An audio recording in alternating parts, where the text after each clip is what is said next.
5 centimetre ஆரையுடைய வட்டம் ஒன்றை வரைந்து அதன் மையத்தை ஓ என பெயரிடுக.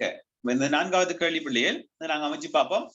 5 சென்டிமீட்டர் ஆரை உடைய வட்டம் ஒன்றை வரைந்து அதன் மையத்தை ஓ என பெயரிடுக. விட்டம் AOB-ஐ வரைக. 3 எழுத்தால விட்டம் காட்டியிருக்கிறாங்க. அதுக்கிட்ட மாதிரி நமக்கு வேணும். OB-க்கு சமாந்தரமாகவும் AB-க்கு சமாந்தரமாக மூலை மட்டம் நேர்விளிம்பு என்பவற்றை உபயோகித்து நேர்கோட்டு துண்டம் CD-யை வரைக. C,D வட்டத்தின் மீது உள்ள புள்ளிகள். அதாவது AB என்றது விட்டமா இருக்கும். அந்த விட்டத்துக்கு சமாந்தரமாக ஒரு நேர்கோடு வரைய வேணும். அந்த நேர்கோட்டை நாங்க சொல்லுவோம் நான் என்று சொல்லுவோம். ஓகே, A,D-யையும் O,C-யையும் A,C-யையும் B,D-யையும் இணைக்கட்டாம். பிறகு இருசமபக்க முக்கோணி ஒன்றை பெயரிடுக.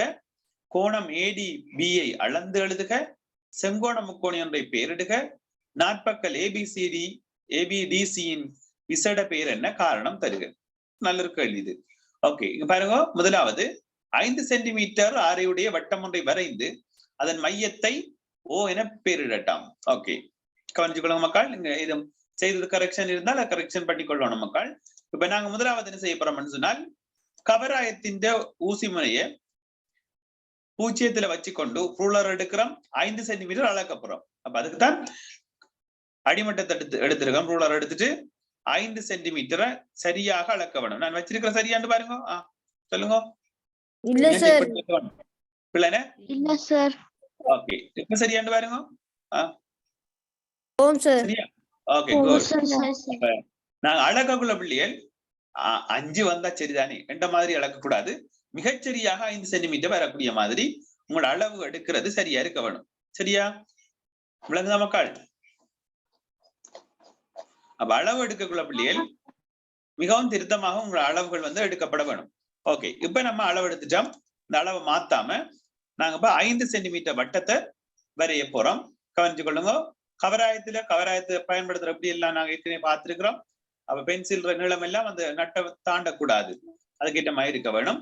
இப்ப பாருங்க, வட்டம் ஒன்று 5 சென்டிமீட்டர் ஆரையுடைய வட்டம் ஒன்றை வரைந்து அதனை ஓ என குறிக்க. அப்ப இந்த இருக்கிற மையத்தை நாங்க ஓ என்று குறிக்கிறோம். இது விளங்கிட்டா பிள்ளைகள்? சரியா? ஓகே, இங்கே நாங்க 5 சென்டிமீட்டர் என்றதை குறிக்க வேணும் பிள்ளைகள்.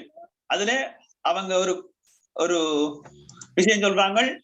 AB என்ற OB என்ற விட்டத்தை குறிக்கட்டாம்னு சொல்றாங்க. அப்ப நம்ம இதுல விட்டத்தை குறிச்சிட்டு அதுல 5 சென்டிமீட்டர் ஆரையை குறிச்சு காட்டலாம். என்ன அப்படி செய்வோம்? ஓகே, அப்ப இதுல என்ன வரப்போகுதோ இது A என்று சொல்லி குறிக்க வேணும். இத B என்று சொல்லி குறிக்க வேணும். அப்ப AOB என்றது வட்டம் என்று சொல்லி இந்த வட்டத்தின் விட்டம். அப்ப AB என்றும் விட்டத்தை சொல்லலாம். விளங்குதா பிள்ளைகள்? இதுல நீங்க 5 சென்டிமீட்டர் OB என்ற நீளம் அதாவது ஆரை 5 சென்டிமீட்டர் சொல்லி குறிக்க வேணும். விளங்கிட்டா? குளிச்சிட்டு வாங்க. ஓகே, கவனிங்க, குயிக்கா கவனிங்க. சரியா? ஓகே, அப்ப கவனிங்க பிள்ளைகள். 5 சென்டிமீட்டர் குறிச்சிட்டோம். இப்ப அடுத்த பகுதியை பாருங்க. சத்தம் கேட்கிற கொஞ்சம் மேல் பண்ணுங்க. சரி, விட்டம் OAB-யை வரைஞ்சாச்சு. தேர்ட் பார்ட், AB-க்கு சமாந்தரமாக கவனிக்கணும்.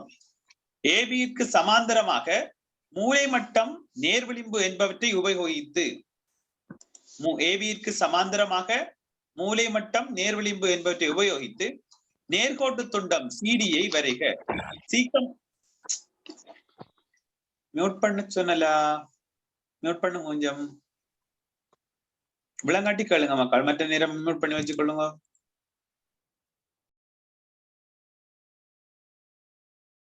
ஓகே, நான் மியூட் பண்ணி விட்டுருக்கேன். திரும்ப அன்மியூட் பண்ணாதீங்க. விளங்காட்டி கட்டாயம் அன்மியூட் பண்ணி கேளுங்க. சரி, கவனிங்க பிள்ளைகள். இப்ப இங்க சொல்ற விஷயம் என்னென்றால், AB-க்கு சமாந்தரமாக வரக்கூடிய மாதிரி கோடு ஒன்றை கீற வெட்டாம். அதுல மூலை மட்டம் பயன்படுத்தட்டாமா பிள்ளைகள். இப்ப இதுல இதுல வந்து மூலை வட்டம் என்ற டூல் இல்ல. ஆனா எப்படி செய்யறேன்னு சொல்லி பார்ப்போம் மக்கள். நான் அதுல வரைஞ்சு உங்களுக்கு காட்டுறேன். என்ன செய்ய வேணும்னு சொன்னால் நம்ம சமாந்திர கொடுக்கிறது விளங்குதா? சமாந்திர கொடுக்கிறது தான் இது விளக்கம். இப்ப நாங்க இதுல சரியா வச்சு பிடிக்கலாம். பிடிக்கக்குள்ள இந்த மூலை மட்டத்துக்கு இருக்கக்கூடிய மாதிரி இருக்கும். இப்படி வச்சு பிடிப்போம். இப்ப இந்த மூலை மட்டம் எப்படி வரணும்னு சொன்னா பிள்ளைகள் கவனிங்க. மூலை மட்டத்தை நீங்க இப்படி வைக்க வேணும். அப்படின்னு சொன்னால் இதுல மூலை மட்டத்தின் செங்கோணத்தின் பகுதிகள் இதுல 2 இருக்கும் பிள்ளைகள்.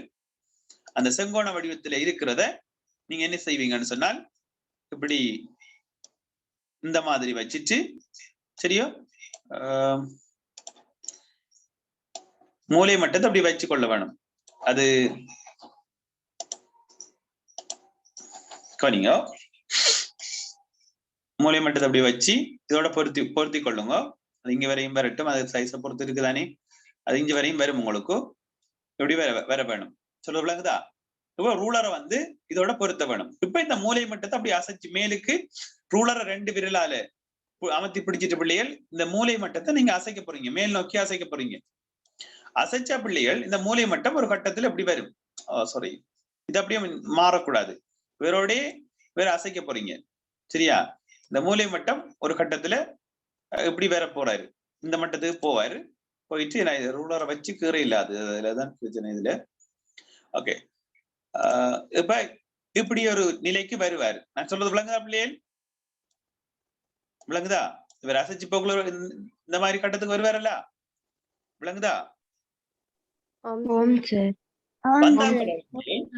இது கூடாக 2க்கும் பொதுவா வரக்கூடிய மாதிரி இது கூட ஒரு கோடொண்ட கீறுவோம். சரியா? அந்த கீறுற கோடு தான் பிள்ளைகள் அந்த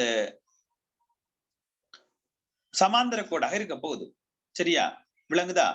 இப்ப சமாந்திர கோடு கீறுற ஸ்டெப் தான் இது மூலை மட்டத்தை பயன்படுத்தி. விளங்குதா? இப்ப இந்த இடத்து கூடாக நீங்க கீற போறீங்க மூலை மட்டத்தை. சரியா? மூலை மட்டத்தின் ஊடாக வச்சு கீற போறீங்க. அது கறி காட்டமாங்க. இதுல நான் போட்டுக்கொள்ளணும்னு போட்டாச்சு. இதுல சிக்கல் இதுல.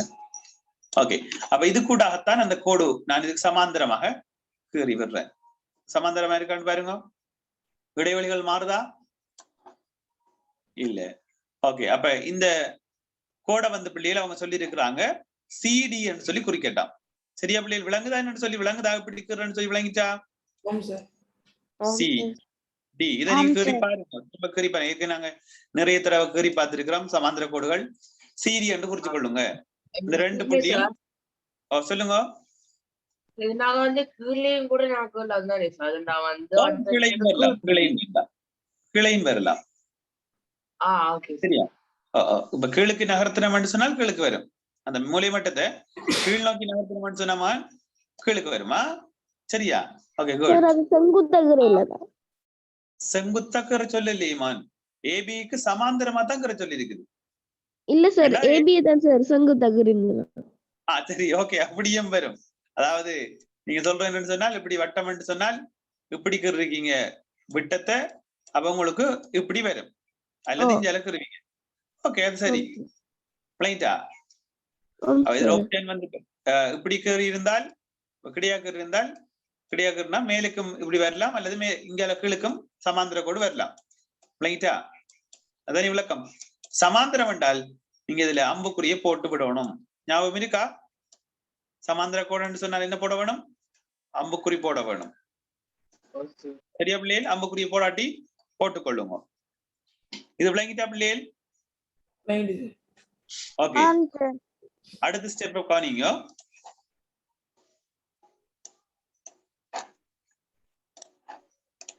அடுத்த கேள்வி A, D, O, C, A, D, O, C, A, C, B, D. Okay, நீங்க அந்த எழுத்துக்களை சொல்லுங்க. அவ்வளவையும் இணைக்க சொல்லி இருக்கிறாங்க. நம்ம இணைப்போம். ஏயும் டியையும் இணைக்க வேணும், ஓயையும் சியையும் இணைக்க வேணும். சரி, கவனிங்க. ஓகே, பிறகு இணைப்போம். ஏயும் டியையும் இணைக்க வேணும் நம்ம மகள். ஏயும் டியையும் ஓகே, ஏயும் டியும் இணைச்சாச்சு. அடுத்தது ஓயும் சியையும் இணைக்க சொல்லி இருக்கிறாங்க, அப்படித்தானே? ஓம் சியும், ஓம் சியுமா, ஓம் சியும். ஓகே, அடுத்தது எது இணைக்க சொல்லி இருக்கிறாங்க? என்னமா? ஓகே, ஏயும் சியையும் இணைச்சாச்சு. அடுத்தது பியையும் டியும். ஓகே, பியையும் டியும் இணைச்சாச்சு. ஓகே, அது பிறகு அவ்வளவுதானா? அவ்வளவுதான் சார். ஓகே, ஏடி ஓசி ஏசி பிடி. ஓகே, அடுத்த கேள்வி சொல்றாங்க பாருங்க, விளங்காட்டி கேளுங்க, நினைச்சு விடுறதா? இருசம பக்க முக்கோணி ஒன்றை பெயரிடட்டாம். இருசம பக்க முக்கோணி என்றால் இரண்டு பக்கங்கள், ஒரு முக்கோணத்துல இரண்டு பக்கங்கள் சமம் இருக்க வேணும். அப்ப இதுல இருசம பக்க முக்கோணியா வாரதுன்னு சொல்லுங்க பாப்போம். எது இருசம பக்க முக்கோணி? இரு சமபக்க முக்கோணி எது மக்கள்? ஏசி. நீங்க இரு சமபக்க முக்கோணி எது? ஏபி. விளங்க இல்ல?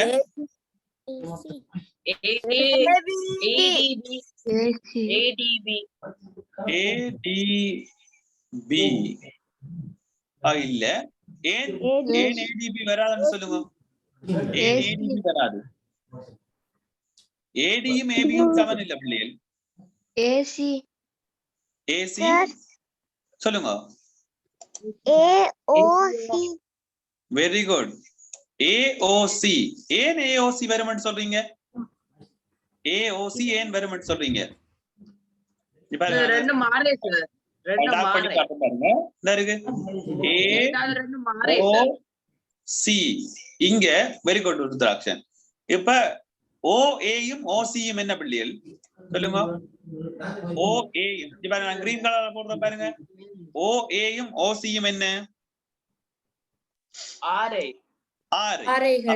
பக்கங்கள் ரெண்டும் எப்படி இருக்கும்? ஆரைகள் சமநிலா விளங்குதா? அப்ப ஓஏ வந்து ஓசிக்கு சமனா இருக்கிறதால ஏஓசி என்ற முக்கோணம் இருசம பக்க முக்கோணியாக இருக்கும். விளங்குதா? விளங்கலையா? சரியா? நீங்க பிரகருக்குள்ள போட்டுக்கொள்ளுங்க. ஏஓ சமன் ஏசி ஆரைகள் போட்டுக்கொள்ளுங்க. அதான் காரணமா? விளங்குதா? ஏஓ சமன் ஓசி என்று போட்டுக்கொள்ளுங்க, வட்டத்தின் ஆரைகள். அப்ப அதாலதான் அது சமன் என்றால நம்ம ஏஓசி என்ற முக்கோணத்தை எடுக்கிறோம் என்றது விளங்கும். சொல்றது விளங்குதா பிள்ளைகள்? விளங்குதா? ஆறாவது பகுதியை பாருங்க. ஆறாவது பகுதி கேட்கிறாங்க.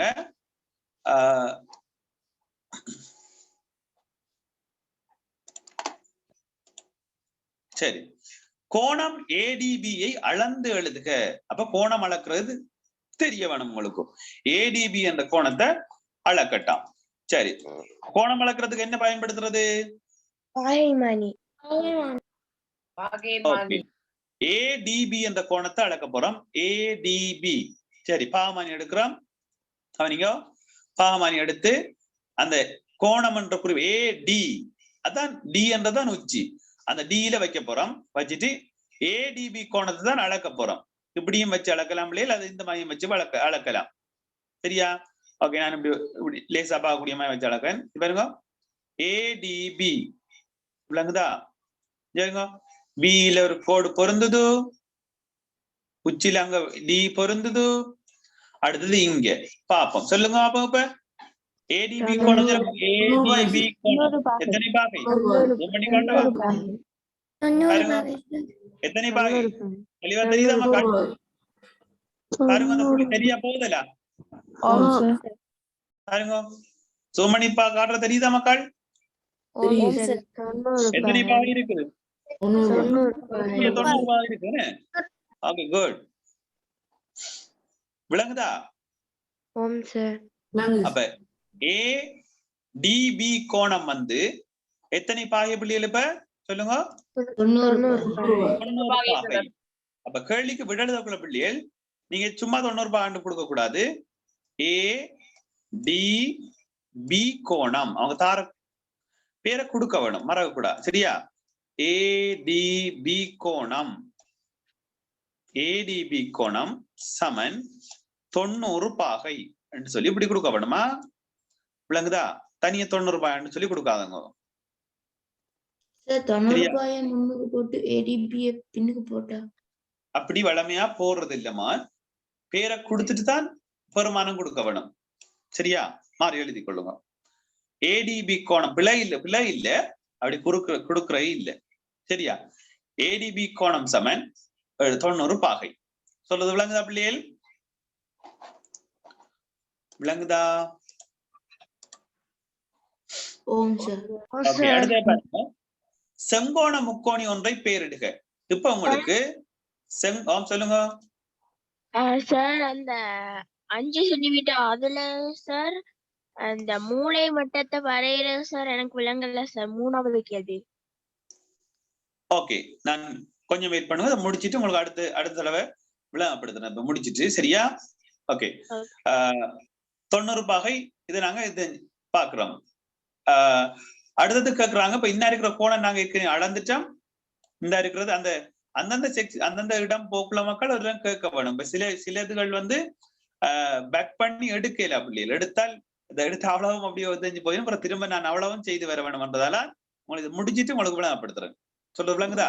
அந்த ஸ்டெப் போக்குல விளங்கலைன்னா அதை கேட்டுக்கொள்ளுங்க. இப்ப சில விஷயங்கள் சில ஒயிட் போர்ட்டை செஞ்சு எடுக்கக்குள்ள மக்கள் குயிக்கா நம்ம எடுத்துடலாம். இந்த இப்படி சாஃப்ட்வேர்ஸ் வந்து யூஸ் பண்ணி செய்யக்குள்ள பேக் பண்ணி போக வேண்டி வரும். அப்ப அதால அவ்வளவு டைம் இதாகும். அதை முடிச்சு போட்டு தான் நீங்க இடையில கேட்டீங்கன்றால் முடிச்சு போட்டு தான் அதை சொல்லக்கூடியமா இருக்குமா? சொல்ற விளங்குதா? அதான் ப்ராப்ளம். சரி, கவனிங்க. இப்ப இது வந்து என்ன கோணம் மக்கள்? அளந்த நாங்கள் என்ன கோணம்? செங்கோணம். அப்ப இப்ப செங்கோணத்தை செங்கோண முக்கோணி சொல்லலாமா? அப்ப உங்களால செங்கோண முக்கோணி சொல்லலாமா?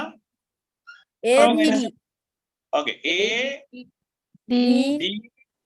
பி என்றுதான் செங்கோண முக்கோணி. இந்த பர்பிள் கலர்ல காட்டியிருக்கோம் பாருங்க. தெளிவா விளங்குதா? அப்ப 7வது கேள்வி, 7வது பகுதிக்குரிய விடையாக வரப்போறது என்ன வரப்போகுது? 7வது பகுதி செங்கோண முக்கோணி ஒன்றை பெயரிடுக. பெயரிட சொன்னால் ஆங்கில எழுத்தை பயன்படுத்தி கொடுக்க வேண்டும். என்ன ஞாபகம் இருக்கா? பார்த்தனாங்க. அப்ப 7வது பகுதிக்குரிய விட இதுலயே அதுக்கு விடைகளை அவடத்தை போட்டு வர பிள்ளைகள் இருக்கிற இடத்துல ஒரே இதுல வந்துருமன்றதுக்காக. அப்ப ஏ டி பி என்றது செங்கோணம் ஒன்று காணப்படுறதால அந்த முக்கோணி கோணங்களின் அடிப்படையில செங்கோண முக்கோணியாக காணப்படும். விளங்குதா? அப்ப ஏடிபி. சரி, கவனிங்க. அடுத்தது விளங்கிட்டா மக்கள்? இந்த ஸ்டெப் விளங்கிட்டா எல்லாருக்கும்? விளங்காட்டி கேட்டுக்கொள்ளுங்க. அந்த இது போக்குல கேட்டுக்கொள்ளுங்க. தொப்பி மாதிரி உச்சக்கட்டை வராத. இல்ல, முக்கோணத்துல பேர் எழுதக்குள்ள அந்த உச்சி காட்ட தேவையில்லை. சரியா? கோணம் எழுதக்குள்ள கட்டாயம் காட்ட வேணும். சரியா? அதை கட் பண்ணி விடுங்க. செங்கோண முக்கோணி ஒன்றை பேர் முக்கோணிட்ட பேர் எழுதக்குள்ள அந்த கோணம் காட்ட தேவையில்லை. கோணம் காட்டுறது வந்து அது உச்சியதன்னு சொல்லி குறிக்கிறதுக்காக தான் அது காட்டுறது. விளங்கிட்டா? ஓகே. அடுத்தது நாற்பக்கல் ABDCயின் விசேட பெயர் என்ன? காரணம் தருகன்னு சொல்லி கேட்கிறாங்க. இப்ப இங்க நாற்பக்கல் ABDC. அப்ப ABDC என்றது எது? இந்த ஆரஞ்சு கலர்ல கறி காட்டும் பாருங்க. ABDC. சரியா? ஓகே. ABDC இதுல பேர் என்ன? ஒரு சோடி சரிவகம். Very good. சரிவகம். சரிவகம். விளங்குதா? ஒரு சோடி எதிர்பக்கம் சமாந்தரமா இருந்தால் அது என்ன தளவுரு? சரிவகம். அப்ப நீங்க 8வது பகுதிக்கு விட எழுத போறீங்க சரிவகம். ஏன் நீங்க சரிவகம்னு சொல்றீங்க? அதான் முக்கியம். ஏன் சரிவகம்னு சொல்றீங்க? காரணம் அறிஞ்சு படிக்க வேண்டும். என்ன மக்கள்? 2 பக்கங்கள் சமனாக இருக்கு. ஓகே. இல்லை. ஒரு என்னமா? ஒரு இரண்டு சோடி பக்கங்கள் சமாந்தரமாக மட்டும் இருக்கிறதுனால. இரண்டு பக்கங்கள் சரிவாக காணப்படுகிறது. இல்ல, ஒரு காரணம் தானே இதுக்கு இருக்குது. ஒரு சரிவகம். சோடி சரிவகம் எதிர்ப்பக்கங்கள் சமாந்தரமா இருக்கு. ஒரு ஓகே, சோடி குட். சாய்ந்து காணப்படுவதனால் இல்ல மாறா இல்ல இதே தூரத்தில் சாய்ந்து காணப்படுவேன்னு சொல்லல. அது அப்ப சாய் சதுரமும் சாய்ந்து தானே காணப்படுது, இணைகரமும் சாய்ந்து தானே காணப்படுது. அப்ப அது சொல்லல. உள்ளது. ஒரு சோடி மட்டும் மாறா இதே தூரத்தில் இருக்கு. Very good.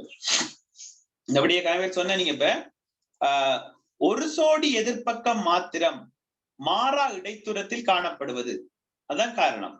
ஒரு சோடி எதிர்ப்பக்கம் மாத்திரம் மாறா இடைத்தூரத்தில் காணப்படுதுன்னு போட்டுச்சோ. நீங்க இப்ப சமாந்தரம் எப்படி எழுதுறன்னு உங்களுக்கு தெரியும், அதால நீங்க எழுதி கொள்ள வேணும். ஏபி சமாந்தரம் சிடி என்று போட்டுட்டு பிள்ளைகள் ஏபி சமாந்தரம் சிடி என்று போட்டுச்சோ கமா போட்டு எழுதி கொள்ளுங்க. ஒரு சோடி எதிர்ப்பக்கம் மாத்திரம் மாறா இடைத்தூரத்தில் காணப்படுவதால், ஒரு சோடி எதிர்ப்பக்கம் மாத்திரம் மாறா இடைத்தூரத்தில் காணப்படுவதால் ஏபி டிசி எனும் நாட்பக்கல் ஓர் இணைகரம் ஆகும். எழுதிக் கொள்ளுங்க. ஏபி சமாந்தரம் சிடி என்று போட்டுச்சோ ஏபி சமாந்தரம் சிடி என்று போடுங்க. நான் கதைக்கிற விளங்கா பிள்ளைகள்? ஏபி சமாந்தரம் சிடி சொல்லுங்க.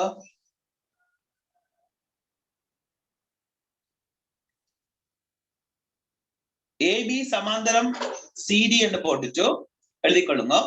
ஒரு சோடி எதிர்ப்பக்கம் மாத்திரம் மாறா இடைத்தூரத்தில் காணப்படுவதால், ஒரு சோடி எதிர்ப்பக்கம் மாத்திரம் மாறா இடைத்தூரத்தில் காணப்படுவதால் ஏபி டிசி எனும் நாட்பக்கல்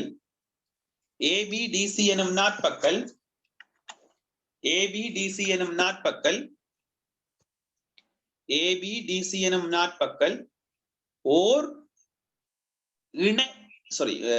சரிவகமாகும். குட், சரிவகமாகும். சரியா பிள்ளைகள்?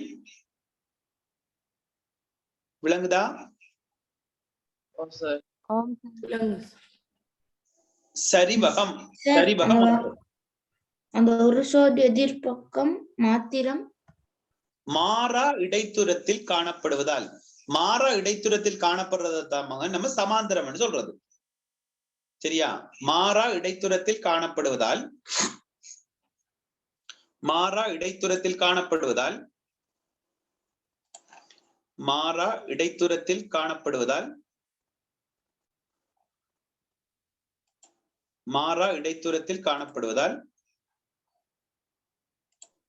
சார் எனக்கு கொஞ்சம் ஃபர்ஸ்ட்ல சொல்லுங்களேன் சார்.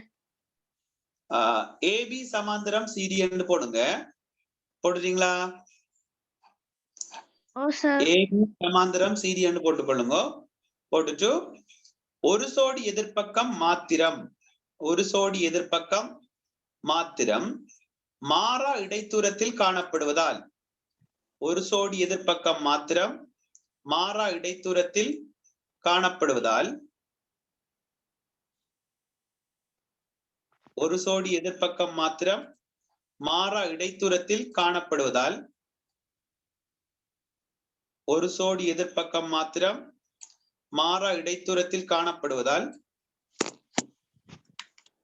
ஒரு சோடி எதிர்ப்பக்கம் மாத்திரம் மாறா இடைத்தூரத்தில் காணப்படுவதால் ஒரு சோடி எதிர்ப்பக்கம் மாத்திரம் மாறா இடைத்தூரத்தில் காணப்படுவதால் ஏபி டிசி எனும்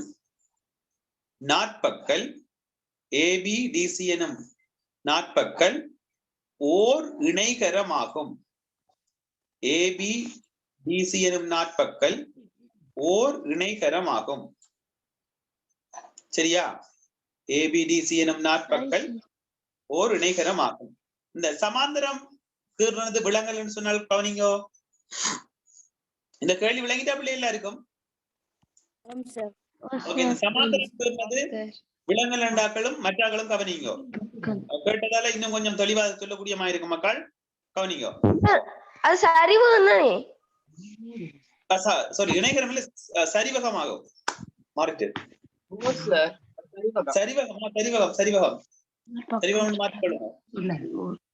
சரிவகமாகுமா மாத்திக்கொள்ளுங்க. நான் இந்த வேலை செய்து அங்கேயும் சொல்லி கொண்டிருந்தாலும் அதுக்கடையில மாறுது. சொல்லுங்க சரிவகம் மாத்திக்கொள்ளுங்க. சரியா? விளங்குதா மக்கள்? ஆமாம் சார். ஓகே, இப்ப பாருங்க இந்த கவனிங்க, இந்த எப்படி இந்த சமாந்தர கூட கீறணும் என்ற இன்னும் தெளிவா தூரம் பார்ப்போம். ஓகே, இப்ப நாங்க அடிமட்டத்தை வைக்கிறதுக்கு முதல்ல பிள்ளைகள் முதலாவது வைக்க வேண்டியது இந்த மூலை மட்டத்தை. நான் சொல்றது விளங்குதா மக்கள்? மூலை மட்டத்தை தெளிவா விளங்குதா மக்கள்? இந்த மூலை மட்டத்தை ஏபி என்ற நேர்கோட்டோட சரியா பொருத்துங்க. விளங்குதா பிள்ளைகள்? ஆமாம் சார். பொருத்திட்டு அதுக்கு பிறகுதான் பிள்ளைகள் நீங்க என்ன செய்ய வேணும் என்றால், இந்த ரூலரை பிள்ளைகள் சரியா அந்த மூலை மட்டத்தோட மூலை மட்டத்துல ஒரு விளிம்போட சரியா பொருத்த வேணும். விளங்குதா? இப்படி பொருத்த வேணும். சரியா பட்டோட பட்டு இருக்க வேணும். சொல்றது விளங்குதா? விளங்குதா மக்கள்? ஆமாம் சார். ஓகே, இப்ப என்ன செய்ய போறோம் நாங்க, இந்த ரூலரை அசையாம பிடிச்சு கொண்டு இவரை நகர்த்த போறோம். விளங்குதா? இவர பட்டாப்பையே நகர்த்த போறோம். நகர்த்தக்குள்ள இவர நகர்த்தக்குள்ள அந்த வட்டத்துல வெட்டுவார். ரெண்டு கோட்டையும் வெட்டுற இடத்துல நிப்பாட்டுவோம். விளங்கிட்டா? நிப்பாட்டிட்டு நாம ஒரு கோடு கேறுவோம். சொல்றது விளங்குதா? நான் வேணுமெண்டா இந்த ரூலரை கொஞ்சம் மிஞ்சால் எடுக்கிறேன், எடுத்து கறி காட்டுறோம் பாருங்க. அதே இடத்தால கறி காட்டுறோம் பாருங்க. நம்ம விரும்பின இடத்துக்கிறலாம் மக்கள், அதுக்கு விரும்பின இடத்துக்கிறலாம், அது பிரச்சனை இல்லை, கவனிச்சு கொள்ளுங்க. சரி, இப்ப பாருங்க பிள்ளைகள், விளங்குதான் நான் சொல்றது? கவனிங்க, இந்த மூலை மட்டத்தை நான் இங்க எடுக்கிறேன். சரியா? மூலை மட்டத்தை இங்க எடுக்கிறேன். எடுத்துட்டு இங்க பாருங்க, கிரப்புறம் பாருங்க, இடத்துல இருந்து நான் அசைக்கிறேன். அசைச்சு போக்குல இடத்துல சந்திக்குது அந்த கோட்டுக்கு நேரே. சரியா? இந்த ரெண்டு இடத்துல வெட்டுதலா பாருங்க, இந்த வெட்டி போகுதல பாருங்க. விளங்குதா பிள்ளை? விளங்குதா? இந்த கோடோட ரூலரோட பட்டு போகணுமா? ரூலரோட இப்படி பட்டு போக வேணும். விளங்குதா? அசைஞ்சு போறது விளங்குதா உங்களுக்கு? விளங்குதா மக்கள்? ஓகே, இப்படி வச்சிட்டு பிறகு என்ன செய்வீங்கள்? ரூலர் எடுத்து இந்த பென்சில் எடுத்து அப்படி வச்சுக்கொண்டு ஒரு கோடு ஒன்று வருவீங்க. விளங்குதா? விளங்கிட்டா? ஓகே, விளங்கலாண்டு கேட்டால் விளங்கிட்டா மக்கள்? விளங்கிட்டா? மட்டத்தை வச்சு எங்க வேணாலும் கீறலாமா? என்னமா? அந்த வட்டத்துக்கு மேல அந்த நீங்க சொன்ன மாதிரி வச்சு எங்க வேணாலும் கீறலாமா? ஆமா, எந்த இடத்துலயும் கீறலாம். இங்க கீழுக்கும் வச்சு கீறலாம். சரியா? கீழுக்கும் கீறலாம். இப்ப இங்க பாருங்க.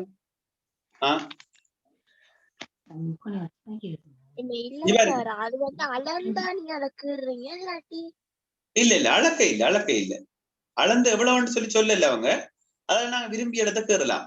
அதுக்கு சமாந்தரமாக்குன்னா தெரியுமா? விளங்குதா? இந்த இருக்குல்ல, இத கீழுக்கும் எடுத்து கீறலாம். விளங்குதா? இந்த கோடோட பொருத்தி கீழுக்கும் எடுத்து கீறலாம். சொல்றது விளங்குதா? சார், அந்த கீறக்குள்ள ஒரு கொஞ்சம் கொஞ்சம் கோடு மிஸ் ஆகி வேற இடத்துல கீறினாலும் பரவாயில்லையா? வேற இடத்துல என்னமா வெளியில போறத சொல்றீங்களா அல்லது? இல்ல சார், நீங்க வரைஞ்சதுக்கு இப்படி கீறினாலும் பரவாயில்லையா சார்? ஓகே, அது பிரச்சனையே இல்லை. ரெண்டால அந்த ரெண்டு நேர்கோட்டையும் தோற்றமாயிருந்தா ரெண்டு இடத்துல வெட்டுனா சரி. அந்த வெட்டு இடம் ரெண்டுமே சீரியன்னு குறிச்சீங்கன்னா சரி. அது சின்ன கூட வர்றதுல பிரச்சனை இல்லை. விளங்குதா? Okay sir. ரெண்டு அதுக்கு சமாந்தரமாக இருக்க வேணும். அந்த ரெண்டு புள்ளியும் வெற்ற இடத்துல அந்த கோடு இருக்க வேணும், கீற வேணும். சொல்றது விளங்குதா? விளங்காட்டி கேளுங்க. வேற யாருக்கும் டவுட் இருக்கா இதுல? கிளியரா? இது நல்ல ஒரு கேள்வி. இப்படி கேள்வி நம்ம முதல் செய்ய இல்லை, பயிற்சியில செய்ய இல்லை. சரியா? இந்த கேள்வி பிள்ளைகள் சில பேர் ஓயலாக்களை கொடுத்தா கூட செய்ய மாட்டாங்க. அப்படி இருக்கு. அப்படி நல்ல கேள்வி இது. சரியா மக்கள்? இது விளங்கிட்டுதா எல்லாருக்கும்? தெளிவா? இதை நீங்க எல்லாரும் என்ன செய்யணும் என்றால் திரும்பவும் ஒரு தரம் கீறி செய்து காட்டின மாதிரி நீங்க திரும்ப ஒரு தரம் செய்து பார்க்க வேணும். சொல்றது விளங்குதா? சரியா? திரும்ப ஒரு தரம் நீங்க இதை செய்து பார்க்க வேணும். விளங்குதோ? 2-3 தரம் கீறி பாத்தீங்கன்னு சொன்னா நல்ல பிராக்டிஸ் வரும். நிறைய கேள்வி செய்திருக்கிறோம். அதே போல இது ஒரு வித்தியாசமான கேள்வி, அதையும் செய்து பாருங்க. அடுத்தது ஃப்ரைடே அடுத்த கிளாஸ் எப்ப உங்களுக்கு? நீ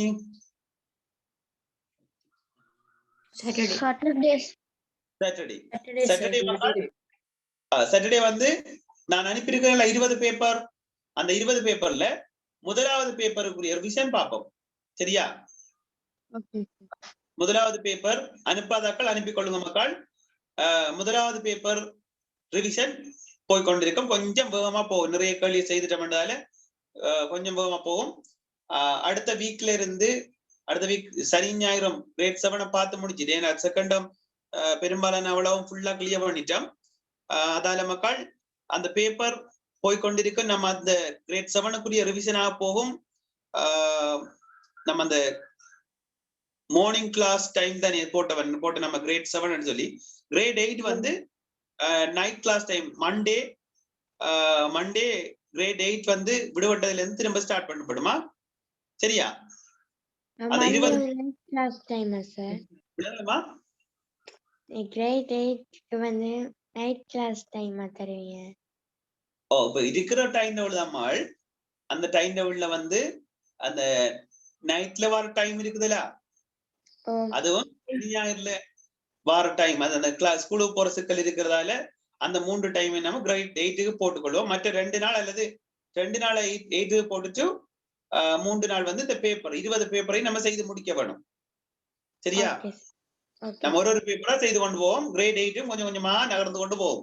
ஏன்னா 4ஆம் மாதம் வரையும் உங்களுக்கு கிரேட் 7 சிலபஸ் போக வேண்டி இருக்கிறதால அப்ப நம்ம ஏற்கனவே ஃபுல்லா சிலபஸ் முடிச்சுட்டோம். இனி பேப்பரை செய்து எக்ஸ்பர்ட் ஆகுனா சரி. விளங்குதா?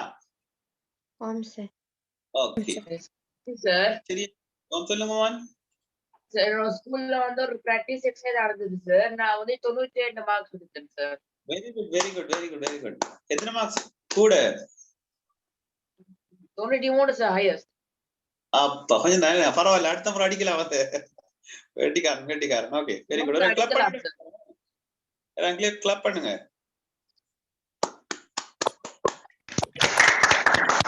Okay good. வேற யாருக்கு மார்க்ஸ் காட்டுனதா? ஓகே மார்க்ஸ் காட்டிங்கன்னு சொன்னால் சொல்லுங்க. சரியா? எக்ஸாம் எல்லாம் நல்லா செய்ய வேணும். ஓகே லக்ஷ்மியா நல்லா எக்ஸாம் செய்யுங்க. என்னமா? Okay all the best.